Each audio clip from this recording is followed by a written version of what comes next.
नमस्कार। आज एक आप लोगों के सामने वो सच्चाई रखने जा रहा हूँ जो जिससे आप लोग शायद अनभिज्ञ हैं या कुछ लोग जानते भी होंगे तो वो लोग बोलने की हिम्मत नहीं रखते हैं।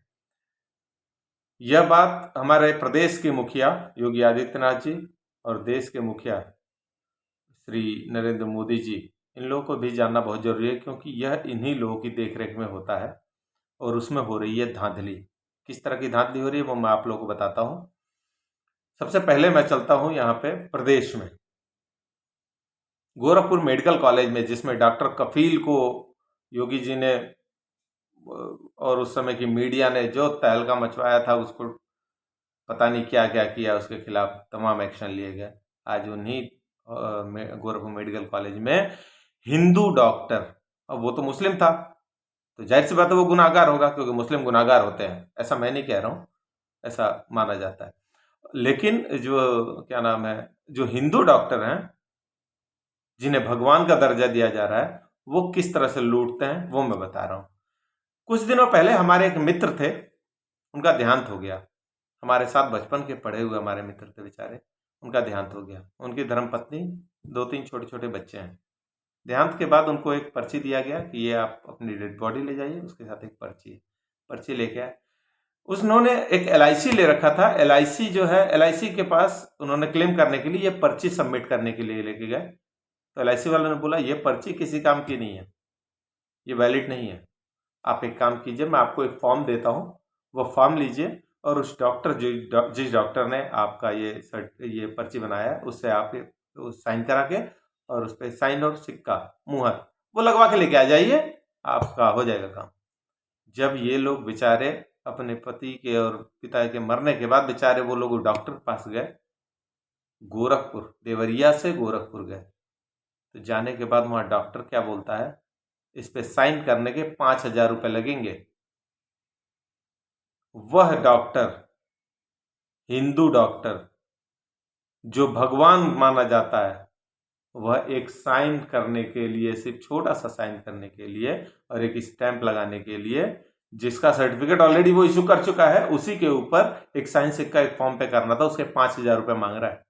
LIC की पॉलिसी कितने की थी? मुश्किल से 12-15,000 20,000 रुपए की वो पैसे निकालने थे उसको, उनमें से 5,000 रुपये उस डॉक्टर को चाहिए। अब बताइए वो डॉक्टर है कि राक्षस है? और वो कहां पे, किसकी शरण में है, कहां पल रहा है? योगी आदित्यनाथ जी की नजर में गोरखपुर मेडिकल कॉलेज में, जिसका सुधार वो बहुत पहले कर चुके हैं। और ये अभी 2-3 महीने पहले की बात है, नवंबर दिसंबर की बात है। सुधार करने के बाद ये हाल है वहां। योगी जी, आपको इस पे ध्यान देने चाहिए। अब आते हैं मोदी जी के पास। मोदी जी, आपने एम्स खुलवाया, योगी जी बड़ी तारीफ करते हैं एम्स की, एम्स खुलवा दिया, एम्स खुलवा दिया। आपको बता दें कि एम्स में कैसी धांधली चलती है। प्रधानमंत्री मोदी जी कहते हैं कि हमने जो है जन औषधि केंद्र खोल रखा है, जहां पे आपको ऑर्गेनिक दवाइयां, चाहे जो भी है, मतलब जिस तरह की सस्ती दवाइयां मिलेंगी, आप इसका इस्तेमाल कीजिए। और आपके डॉक्टर, एम्स के डॉक्टर, वो आपकी दवाइयों को पैरों तले रखते हैं।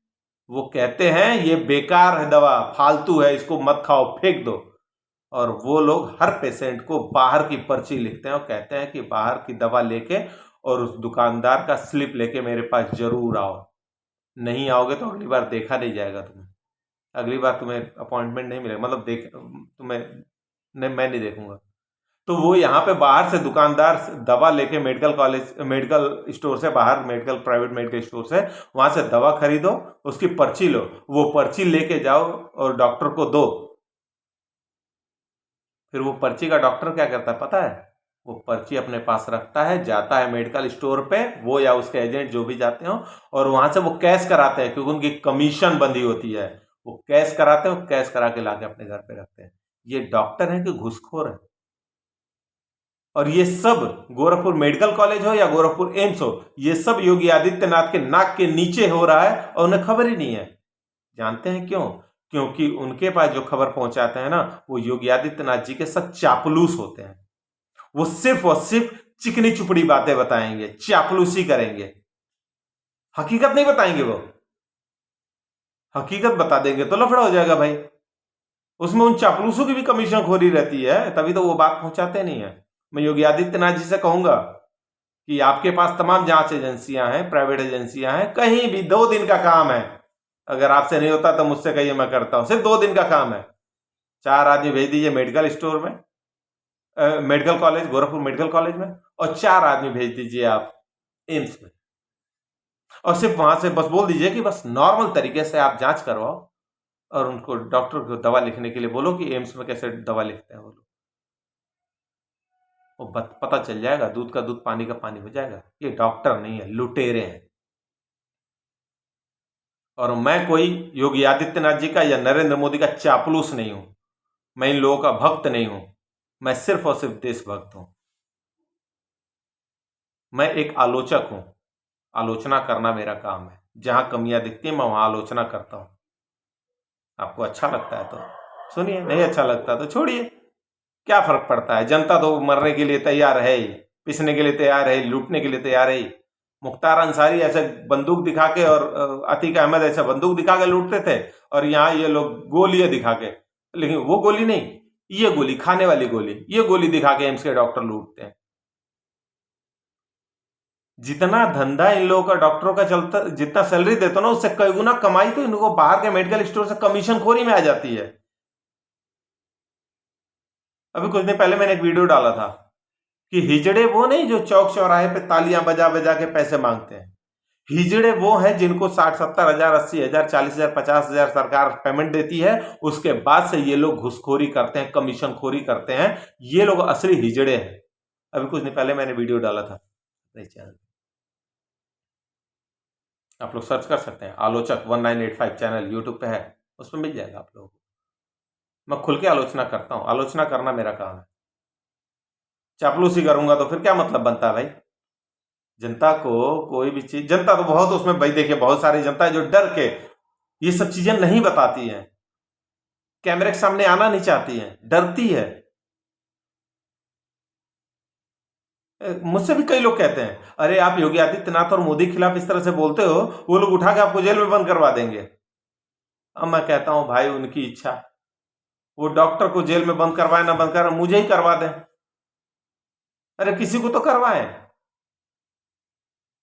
अगर उनको लगता है कि जो घुसखोर डॉक्टर हैं, जो लुटेरे डॉक्टर हैं, उनसे ज्यादा जरूरी अगर इसे जेल में डालना है तो डाल दे भाई, क्या कर सकता हूं मैं। लेकिन मैं तो कहूंगा जो जानता हूं। और आप लोग कहेंगे कि एम्स की बात कैसे पता है, तो मेरे पिताजी हर हफ्ते हर महीने जाके वहां चेकअप कराते हैं। उन्होंने एक बार दवा जो है पर्ची वो जन औषधि केंद्र से खरीद ली, सस्ता मिलता है, खरीद ली।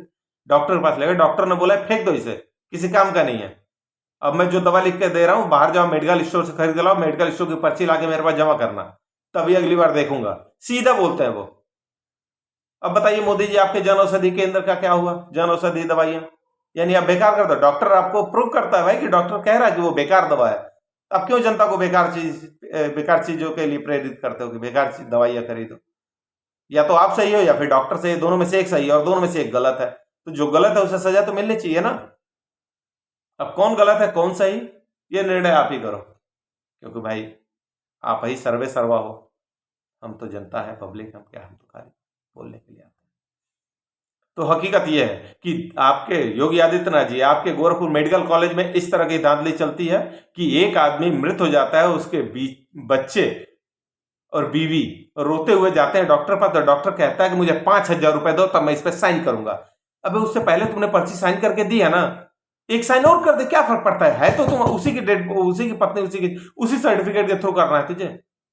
नहीं, 5,000 रुपए कमीशन चाहिए, क्योंकि 15-20 हजार रुपए का जो LIC का निकलेगा उसमें 5,000 रुपए कमीशन मुझे भी चाहिए, लेकिन वो पहले मुझे दो तब मैं साइन करूंगा। और गोरखपुर एम्स में ये हो रहा है कि भाई पर्ची, अगर तुमने जन औषधि केंद्र से दवा खरीद ली तब तो आप बेकार हो, ये दवा बेकार है, आप उसे फेंको और फिर वापस जाओ और महंगी दवाई मेडिकल स्टोर से खरीद के मेरे पास लाओ और उसकी पर्ची जमा करो, ताकि उसकी अच्छी खासी कमीशन भी मुझे मिल सके।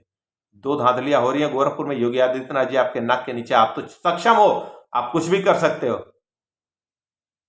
मुझे बड़ा भरोसा है।